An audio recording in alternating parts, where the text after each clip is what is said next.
The lobby of the high-rise shimmered with elegance, polished marble floors, gleaming chandeliers, and floor-to-ceiling windows that framed the city like a painting.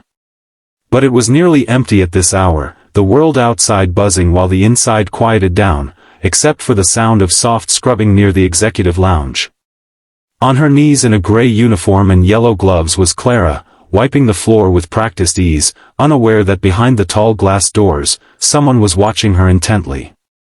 Daniel Rhodes, CEO of Rhodes Enterprises, leaned against the doorway in his midnight blue suit, hands in his pockets, the faintest smile curving his lips.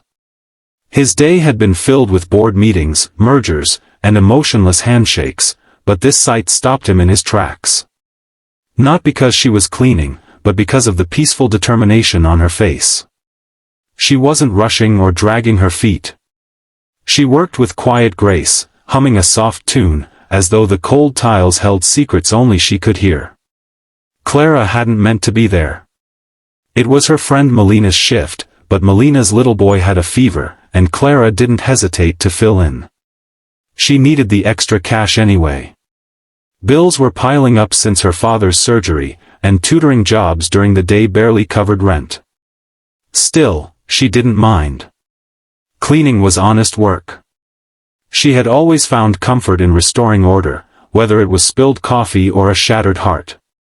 But when she looked up, cloth still in hand, and saw the tall man in a suit watching her from across the room, she froze.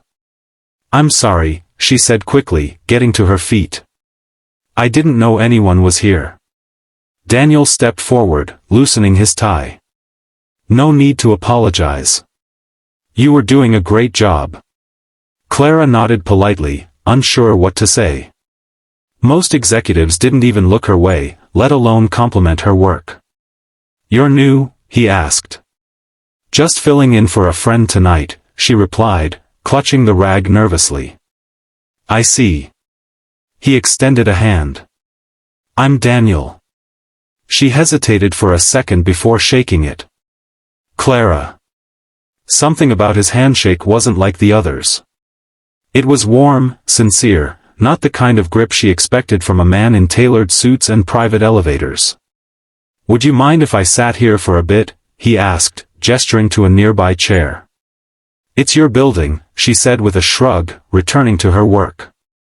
But he didn't leave. Instead, he sat and watched her quietly, as if he genuinely enjoyed the rhythm of her movements and the hush of the nighttime building. Minutes passed.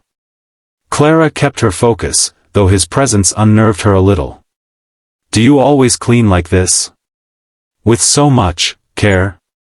She paused and looked at him. "I believe everything deserves dignity, even dirty floors. My dad used to say that." Daniel smiled. "Your dad sounds like a wise man." Clara's expression softened. "He is. He was a janitor, actually. He taught me that the world may not always see you, but that's no reason not to leave it better than you found it." Daniel nodded slowly. Something shifted inside him. He had built his empire brick by brick, yet somewhere along the way, he had forgotten what genuine purpose looked like. This girl, on her knees with yellow gloves and humility, reminded him. The next night, Clara was surprised to find him again. "You're back," she said cautiously. "I needed quiet," he replied. "And maybe your company." It became a quiet ritual.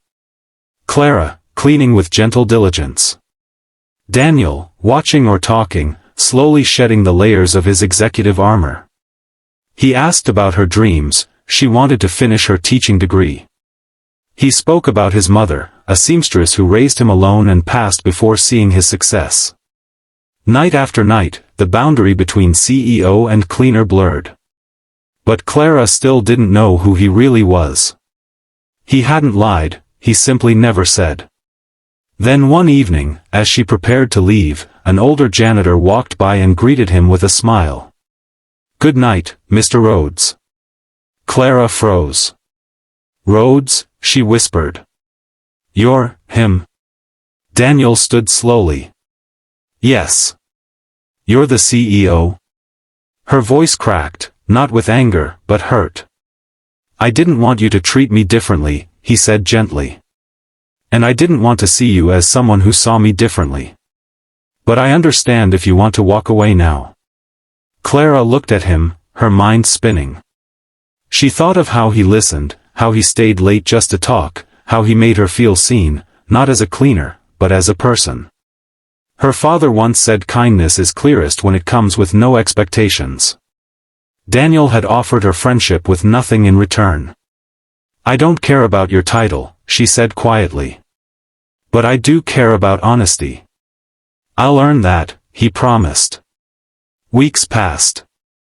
Daniel did more than apologize. He quietly funded Clara's last semester of college, through a company scholarship she almost refused, until he insisted it was for those who leave the world better than they found it. When she graduated, he was in the front row, clapping the loudest. She still cleaned part-time to keep herself grounded. And every evening, he waited, not as a CEO watching a cleaner, but as a man quietly swept away by her kindness, her strength, and her light.